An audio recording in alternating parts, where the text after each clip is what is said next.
Versus vulture versus hoc. पंछियों की बिरादरी के 3 सबसे खतरनाक और जाबाज सदस्यों के बारे में तो आपने सुना ही होगा। विशालकाय ईगल, मुर्दाखोर गिद्ध और तेज तरार बाज।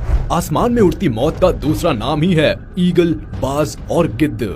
मगर सवाल उठता है कि तीनों में से कौन सबसे ज्यादा खतरनाक और ताकतवर होता है, और कैसा होगा वो दिलो दिमाग को दहला देने वाला मंजर जब टूट पड़ेंगे तीनों एक दूसरे पे। किसकी होगी जीत और कौन मुंह छिपाने के लिए जमीन तलाशेगा? कौन साबित करेगा आसमान के साम्राज्य में अपनी बादशाहत? ये सब जानने के लिए बस आप मेरे साथ वीडियो के अंत तक बने रहिएगा।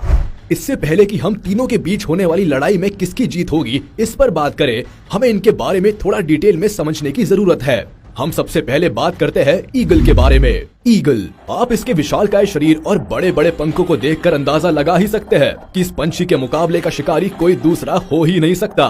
अब जरा इनके पंजों पर गौर कीजिए। लंबे लंबे और नुकीले नाखूनों से सजे ये खतरनाक पंजे अपनी मजबूत पकड़ के लिए मशहूर है। इनकी पकड़ में तो अगर खुद इंसान भी आ जाए तो उनके लिए भी छूटना मुश्किल हो जाए। नॉर्मल जानवर की तो फिर क्या ही औकात। और फिर झपट्टा मारने की इनकी स्पीड का भी तो कोई मुकाबला नहीं। आपकी पलक भी न झपक पाएगी कि उतने देर में आपके सामने से किसी जीव को उठाकर उड़ते बनेंगे ये आसमानी तूफान। वैसे ही जैसे किसी एक्शन मूवी में हीरो जो तुरंत फुरत में आते हैं और तबाही मचाए हुए निकल लेते हैं, सामने वाला तो जैसे मुंह ताकता रह जाता है कि कैसे इन कुछ सेकंड्स में दुनिया ही बदल गई। इसकी साइज भी इसकी ताकत का एक अहम पहलू है। ये पक्षी करीब 2 फीट तक लंबा हो सकता है और वजन होता है करीब 3 से 4 किलोग्राम के आसपास।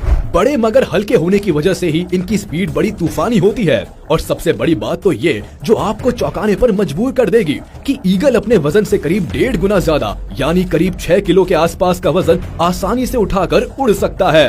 अबे यार, ये चिड़िया है कि दानव? ऊपर से नीचे की तरफ आते हुए ईगल को अगर एक बार भी आप अपनी आंखों से देख लेंगे तो फिर किसी फाइटर जेट से निकली हुई तेज बुलेट को नीचे की ओर आते हुए देखने की तमन्ना बाकी नहीं रह जाएगी। रही बात इनकी निगाहों की, तो ये इतनी पैनी होती है कि बादलों की ऊंचाई से भी घने जंगलों में चलता हुआ चूहा देख सकती है। अरे तेरी तो, इतनी बारीकी तो दुनिया के सबसे महंगे कैमरा में भी नहीं होगी। इसके अलावा इनकी आंखों का विजन करीब 340 डिग्री होता है। बस 20 डिग्री चूक गया, वरना एक ही जगह बैठे बैठे बिना गर्दन घुमाए चारों तरफ देख सकता था। हम बेचारे इंसान तो खाली 180 डिग्री तक ही देख पाते हैं। अब अगर बात करें कि ये कितनी ऊंचाई तक उड़ लेता है, तो बस यूँ समझ लीजिए कि थोड़ी और ताकत लगाए तो स्वर्ग में भगवान से भी मिलकर आ सकता है ये। यानी करीब 12,000 फीट की ऊंचाई तक की उड़ान भरने का हौसला रखते हैं ईगल्स। आपने ये कोट तो सुना ही होगा कि बारिश के वक्त दुनिया के तमाम पंछी शेल्टर ढूंढने लगते हैं, मगर ईगल एकमात्र ऐसा पंछी है जो बारिश से बचने के लिए बादलों के ऊपर ही उड़ना शुरू कर देता है। एटीट्यूड देख रहे हैं आप? और स्पीड के मामले में तो सबसे तेज होता है गोल्डन ईगल। इनकी स्पीड होती है करीब 320 किलोमीटर पर आवर। सुना आपने, 320। महंगी महंगी बाइक्स और कार्स की स्पीड भी इतनी नहीं होती यार। अब जरा इनके शिकार करने के तरीके पर गौर करते हैं। तरीका क्या है भैया? सिग्नेचर स्टाइल है। शिकार करते वक्त इस शिकारी पंछी का एटीट्यूड देखने लायक होता है। पंखों को पूरी तरह फैलाकर हवा में बिल्कुल लहराते हुए तेजी से नीचे आता है और अपने मजबूत पंजों से शिकारी को इतनी जल्दी और इतनी मजबूती से जकड़ता है कि बेचारा समझ ही नहीं पाता उसके साथ क्या हो गया। संभलना तो दूर की बात है। फिर अपने शिकार को किसी एकांत जगह पर, किसी पहाड़ी वगैरह या किसी खुले मैदान में ले जाता है और अपने भाले की तरह नुकीले नाखूनों से शिकार को नोच नोच कर चीर फाड़ डालता है। ये नॉर्मली छोटी चिड़िया, चूहे, मछली और सांप जैसे जानवरों को अपना शिकार बनाता है। अब समझते हैं इनके रहन सहन के बारे में। ईगल मोस्टली अपना घोंसला ऊंचे पेड़ों और चट्टानों पर बनाता है। अब जैसी पर्सनालिटी है उस हिसाब से बर्ताव में दादागिरी तो झलकेगी ही, इसलिए कभी कभी ये दूसरी चिड़ियों के घोंसलों पर भी कब्जा जमा लेता है। और जब बात आती है अपने बच्चों को उड़ना सिखाने की, तो इनका टीचिंग स्टाइल भी बहुत यूनिक होता है। यकीन नहीं करेंगे, लेकिन ईगल्स अपने बच्चों को एक ऊंची पहाड़ी पर ले जाकर नीचे फेंक देते हैं। बच्चा उड़ गया तो ठीक, वरना उसके ठीक नीचे गिरने से पहले कैच करके फिर ऊपर ले जाकर फेंक देता है। और ये कार्यक्रम तब तक चलता है जब तक इनके बच्चे उड़ना नहीं सीख जाते। अब आप ही बताइए कि जो बर्ड अपने बच्चों के साथ ऐसा खतरनाक स्टंट कर सकता है, वो अपने दुश्मनों का कैसा हाल करता होगा? वो तो निहायत ही बेवकूफ ही होगा जो ईगल से पंगा लेगा। वल्चर या कहिए गिद्ध एक बहुत ही घिनौना पक्षी है। आप जरा देखिए तो, इससे भद्दा और बदसूरत जानवर कहीं देखा है आपने? अजीब तरह से गंदे दिखने वाले इस पंछी के चेहरे से लगता है जैसे मौत का मंजर इसके आंखों में दिख रहा हो। वैसे इसके काम भी कुछ ऐसे ही है। ये मुर्दा शरीर को नोच नोच कर खाता है। सड़ा गला और बदबूदार खाना इन्हें बहुत पसंद होता है। कुछ गिद्ध तो इतने खतरनाक होते हैं कि मुर्दों की हड्डियां तक चबा डालते हैं और इनका हाजमा भी खराब नहीं होता। इनकी निगाहों की बात की जाए तो ये इतनी तेज होती है कि आसमान में 6 किलोमीटर की ऊंचाई से भी जमीन पर रेंगने वाले कीड़ों को देख सकती है। और नाक का तो पूछे ही मत भाई साहब, सूंघने की शक्ति इतनी तेज होती है कि गिद्ध 1.5 किलोमीटर दूर की चीजें भी सूंघ कर पहचान लेते हैं। इनका वजन करीब 5 किलो से लेकर 10 किलो तक होता है और वही पंखों की साइज करीब 1.5 से 2.5 फीट होती है। आज दुनिया भर में जितने भी गिद्ध पाए जाते हैं उनमें से ज्यादातर नंगी खोपड़ी वाले होते हैं, यानी इनके सर पर बाल नहीं होते और यही चीज इन्हें सबसे बदसूरत पक्षी बनाती है। आप खुद ही देखिए, पूरे शरीर पर बाल है मगर बस माथे पर ही नहीं है। हालांकि सारे ही गिद्ध बदसूरत होते हैं ऐसा नहीं है। किंग वल्चर नाम के इस गिद्ध को देखिए जरा, लग रहा है ना बिल्कुल राजा बेटा। अगर इनके जीवन काल की बात करें तो ये इनकी प्रजाति पर डिपेंड करता है, जहां ये 10 से लेकर 30 साल तक जीते हैं। गिद्धों की सभी प्रजातियों में सबसे ज्यादा लंबी जिंदगी किंग वल्चर की ही होती है। चोंच एकदम तीखी और मुड़ी हुई, जिसे ये शिकार पर हमला करने के लिए हथियार के तौर पर इस्तेमाल करते हैं। हाँ, मगर यदि हम इन्हें ईगल से कंपेयर करें तो ये थोड़े से कमजोर पड़ जाएंगे, क्योंकि इनकी चोंच, पंजे और नाखून ईगल के मुकाबले जरा कमजोर होते हैं। अब खाली सड़ा गला और मुर्दा शरीर का मांस ही खाना है तो इतनी मजबूती का गिद्ध करेंगे ही क्या। हाँ, मगर जब ऊंचा उड़ने की बात आती है तो गिद्ध ईगल्स को बहुत पीछे छोड़ देते हैं। ये ईगल से करीब 3 गुना ज्यादा ऊंची यानी 36,000 फीट जितनी ऊंचाई तक उड़ान भर सकते हैं।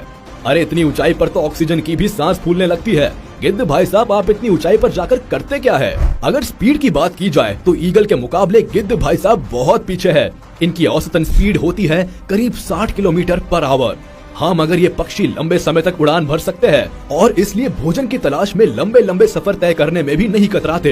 ये सब बातें जानकर इतना तो समझ आ रहा है कि ये पक्षी भले दिखने में खतरनाक लगे मगर ईगल के मुकाबले का शिकारी नहीं है।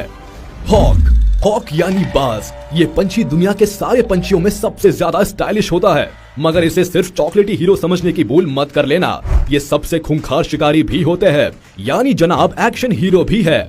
हाँ, साइज ईगल और गिद्ध के मुकाबले बहुत छोटा होता है, मगर बहादुरी और ताकत के मामले में बाज बिल्कुल भी पीछे नहीं है। और इनकी उड़ने की स्पीड के तो क्या ही कहने।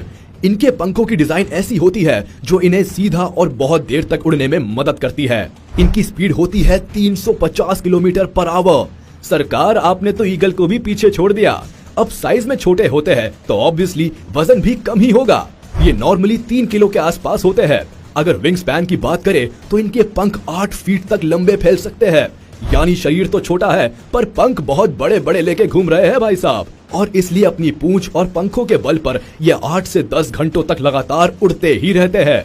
यूं तो पूरी दुनिया में बाज की 2000 से भी कई ज्यादा प्रजातियां हैं जिनके रंग अलग अलग होते हैं, मगर आमतौर पर बाज ब्लू या ग्रे रंगों के ही दिखाई देते पड़ते हैं। और इनकी सबसे बड़ी पहचान होती है इनके पेट पर ये काले सफेद धब्बों के निशान, जो इन्हें न सिर्फ एक बिल्कुल कातिलाना लुक देते हैं बल्कि इस हैंडसम हंक की भीड़ में भी सबसे अलग भी बनाते हैं। और अब बारी आती है इस बर्ड के सबसे बड़े खूबी की, जो इन्हें एक अचूक शिकारी और धरती पे तेज दौड़ने वाले जीवों की लिस्ट में खास बनाती है। जी हाँ, इनके पैर इतने मजबूत होते हैं कि ये नॉर्मल जानवरों की तरह धरती पर तेज दौड़ भी लगा सकते हैं। बाज ज्यादातर चूहे, खरगोश और कीड़े मकोड़ों को अपना खाना बनाते हैं। इनके घोंसले भी ज्यादातर ऊंची जगहों पर किसी पेड़ या चट्टान पर ही होते हैं, मगर कुछ बाज तो जमीन पर ही घोंसला बनाकर फैमिली प्लानिंग शुरू कर देते हैं। अगर जीवन काल की चर्चा की जाए तो इनकी औसत आयु है करीब 18 साल। शिकार करने के मामले में ये किसी से भी पीछे नहीं होते, यानी ये कहा जा सकता है कि बाज और ईगल को शिकार करने वाले सब्जेक्ट्स में बराबर नंबर मिले हैं। हाँ, ये अलग बात है कि हॉक को साइज छोटी होने के वजह से कुछ खास एडवांटेज मिले हैं, वही ईगल के पास साइज बड़ी होने के अपने अलग एडवांटेजेस है। तीनों के बारे में सारी बातें जानने के बाद, उनकी कमजोरियों और ताकतों को समझने के बाद अब नतीजे पर पहुंचना आसान हो जाएगा। ईगल और बाज जैसे शिकारी पक्षियों के सामने गिद्ध तो मुंह की खाएगा, इस बात में तो कोई दो राय नहीं है। अब बस सवाल उठता है, ईगल और बाज में से कौन जीतेगा? दोनों के पंजे, उनकी पकड़, स्पीड, ताकत, नाखून और उनका अटैकिंग एटीट्यूड किसी भी मामले में उन्हें एक दूसरे से कम नहीं आंकने देता। अब ये सवाल मैं आप पर ही छोड़ता हूँ कि क्या ईगल बाज को अपने झपट्टे में फंसा पाता है या बाज अपने पंजों से ईगल को चीर फाड़ सकता है? अपनी राय मुझे कमेंट में जरूर बताइएगा। आज के वीडियो